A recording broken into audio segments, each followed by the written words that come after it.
For 1, lesson 26, solving multi-step equations. Multi-step equations. I don't think that this will be all that difficult. It might even be something that you've done before.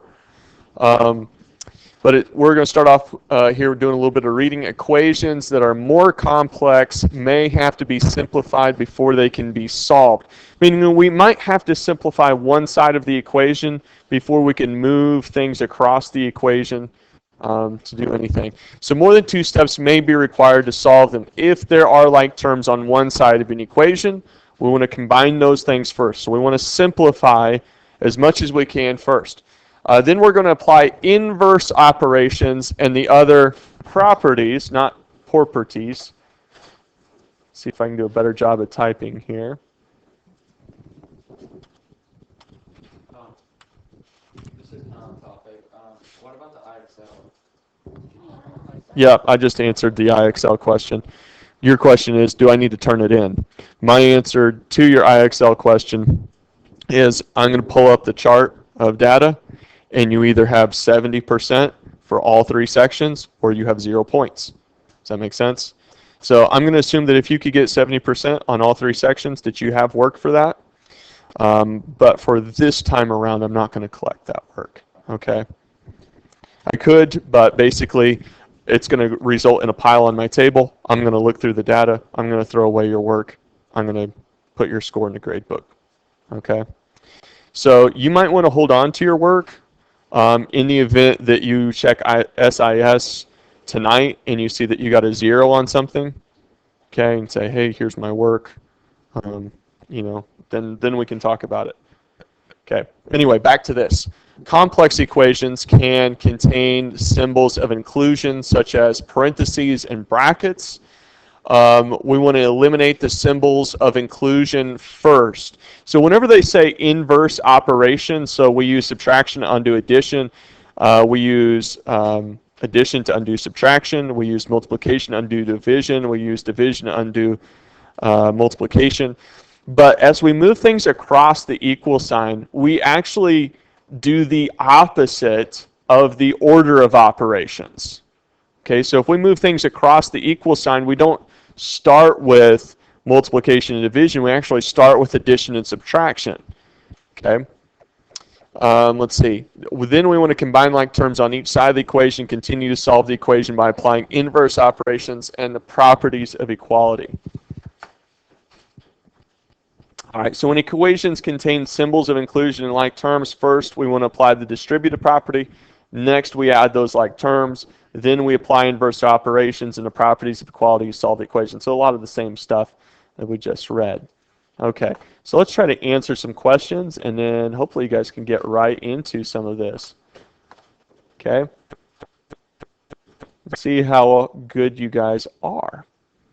All right, so our question is 2x minus the sum of x and 2 plus 2 equals 14. Caden, what's the first thing that you would do here?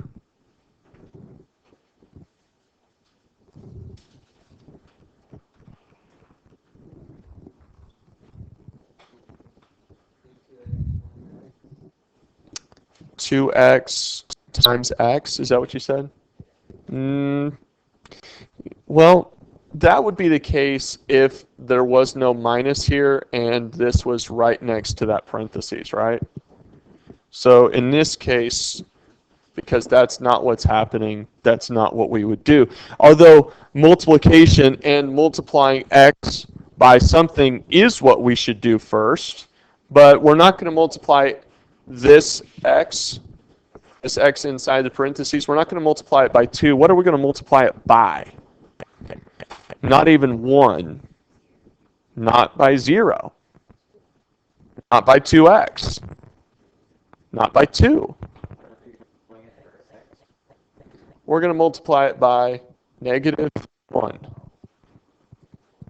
Okay, we're going to distribute the negative. Okay, right? Do we remember, have we heard that before, distribute the negative? When we have a negative sitting outside a set of parentheses like this, we want to distribute the negative. So I'm going to take that negative, or negative 1 times x, and negative 1 times 2. So I have 2x, what? What do I have after my distribution? Caden? Negative x, negative 2, and I can bring down my plus 2 equals 14, right? All right. Reagan, what do you think is next?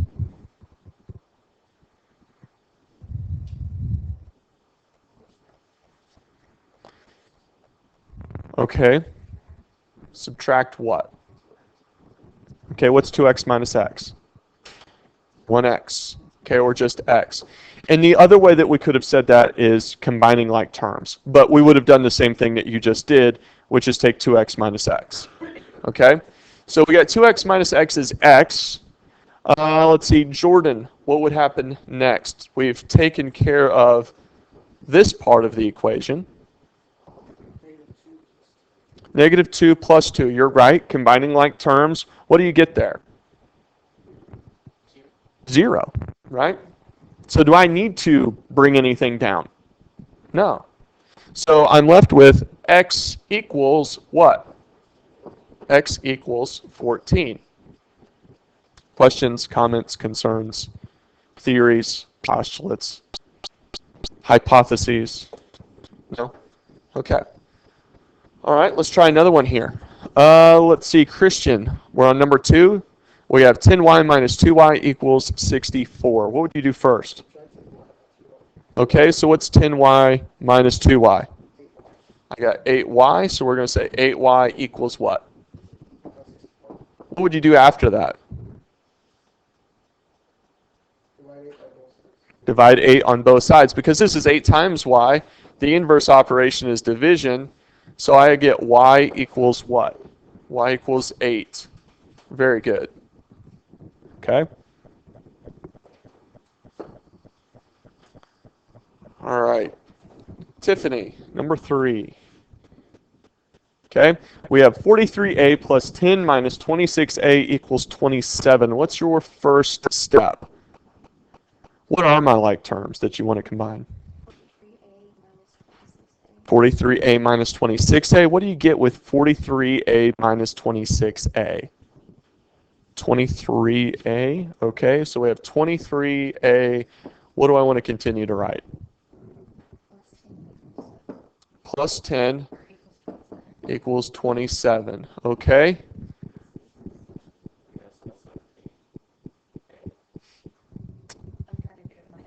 Okay. Okay. All right. So, well, wait a second. 43a minus 26a is not 23a. Oh, okay. All right. You're saying this is, what did we say, 17a? Okay. I was trying to figure out. Okay. So we have 17a plus 10 equals 27. All right. McEwen, what would you do next? Subtract 10 from 10 and 27. Good. Minus 10, 17a equals 17. So what would I do next? Divide by 17 on both sides. So what does a equal? A equals 1.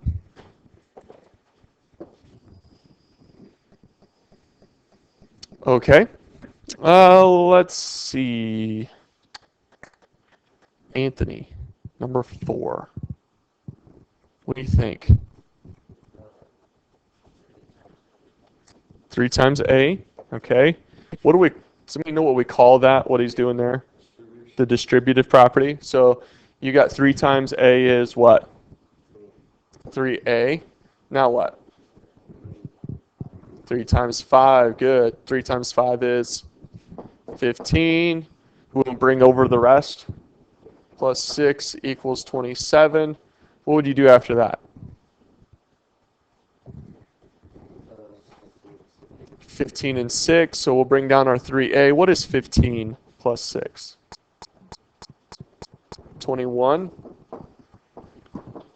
Okay, what would you do after that?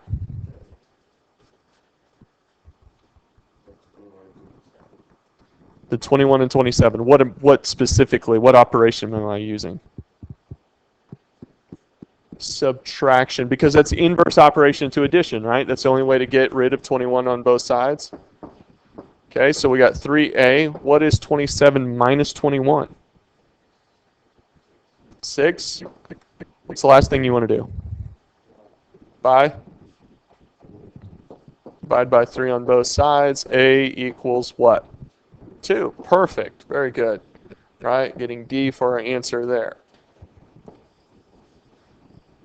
All right. Oh, number 5 gets a little bit more complex, right? Jeremy, tell me about number 5. Yeah, go ahead. It's 3 times 9 minus 8x minus 4x. Distribute 3 and 9. Okay, distribute 3 and 9. Oh, you mean all of it? Minus 24x minus negative 12x. And then the 8 times 3 would be 24x plus 32 equals 11. And would it have been possible to have combined the negative 8x and negative 4x before we distributed? Yeah. Right? What would that have given me? Negative 8 minus 4. 4.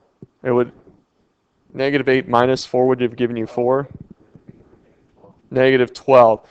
So 3 times negative 12 would have given me negative 36. Did it end up changing my answer? No, not in this case, but I do want to be aware of the possibility that it might change my answer. So let's go ahead and do what next? 24, negative 24x and negative 12x. Okay, negative 24x and negative 12x. But just so that you're aware, and I don't know if you see this or not, but we have a negative 24x and a positive 24x. Yeah, so I can just cancel them out, right? So rather than, because what I would end up with is I'd end up with negative 36x plus 24x, right? I'd have to subtract, or, I'd have to subtract out and you do all this. In this case, that's already done. They've canceled. We have 27 what? Minus 12x plus 32 equals 11. Okay. 27 plus 32. 27 plus 32, okay. 5 plus 12x equals 11, right? 27 plus 32? Yeah.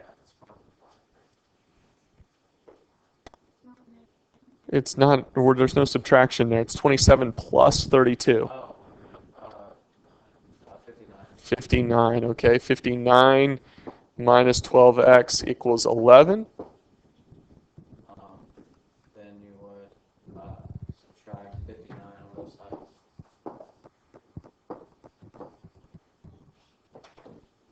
sides. Don't take this as offensive, but I see this in multiple classes where kids are having trouble seeing the board. Do you wear glasses? You might want to check into it because you're not sitting that far back. That would be something I would probably look into. I didn't see that negative. I thought that was a positive. Okay, it may just be my handwriting then. That hurt. 48. Negative 48. Negative 12x equals negative 48. Is that what we're saying? Okay.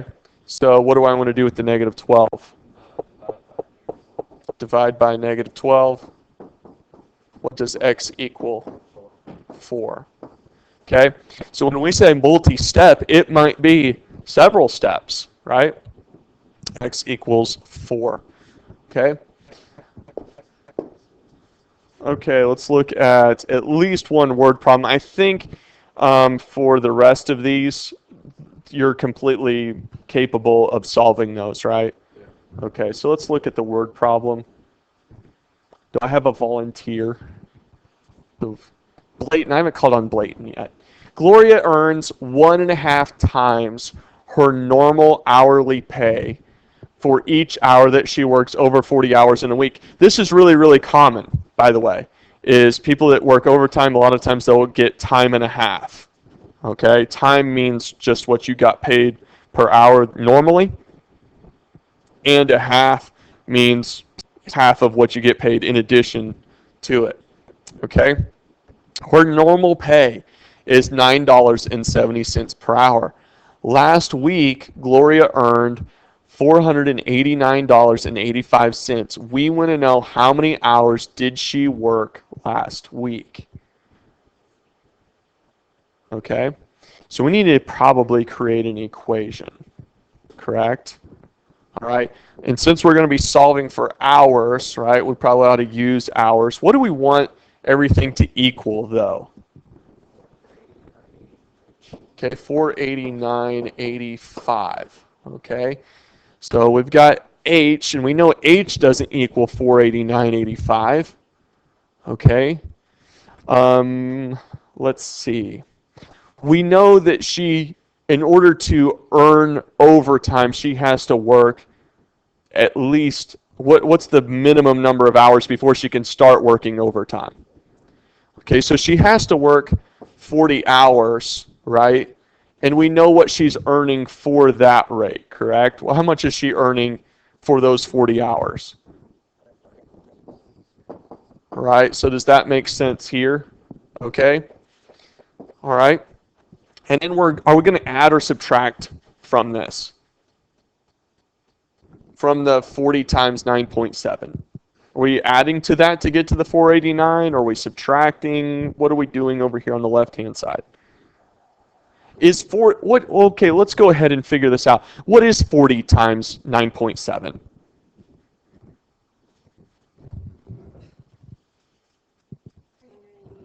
$388. Okay, that doesn't equal 489, right? So what am I going to have to do with, in addition to, and that's kind of your clue, 40 times 9.7? Am I adding, subtracting, multiplying, or dividing?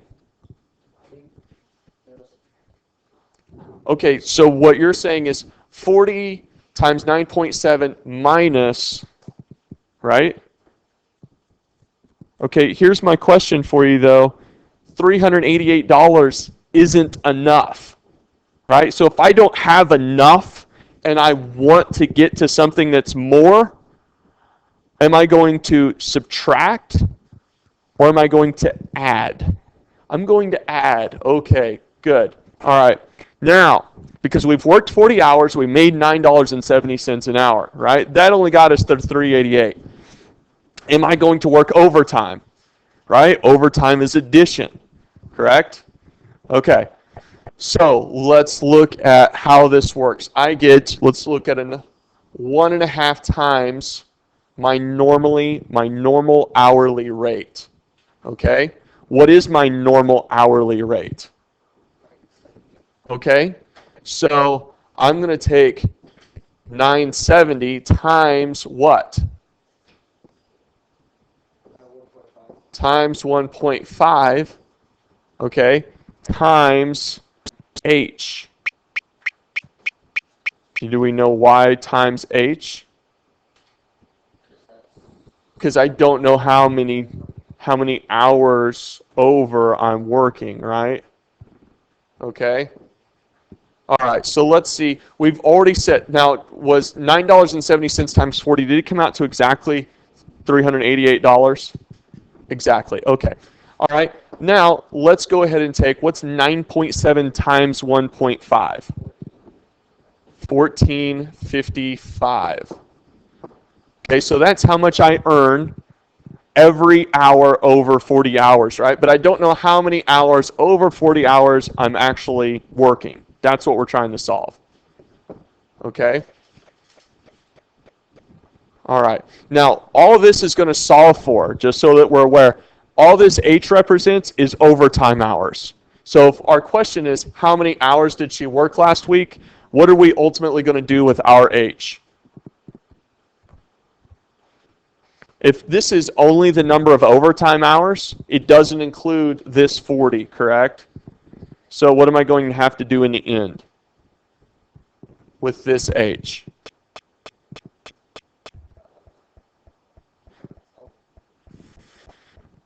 No? Okay, so visualize this for a second. You want to know how many hours you've worked this week. You have earned enough money to get overtime, right? And let's say we find out that you worked 7 overtime hours. How many hours did you work that week?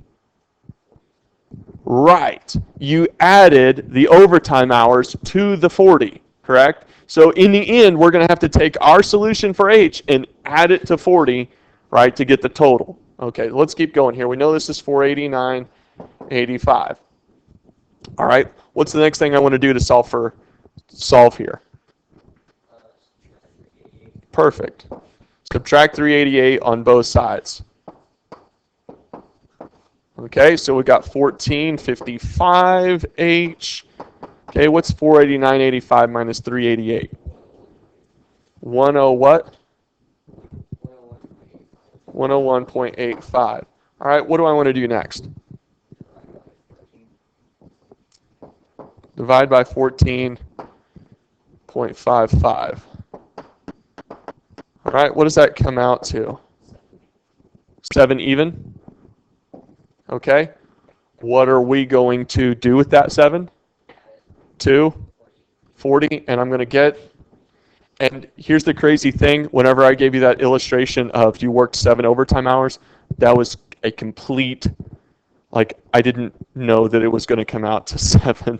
So I wasn't me knowing the answer trying to, telegraph that. So our answer should be C, 47 hours. Does that give us enough information? Do we understand the common sense to setting up that equation? Okay, good.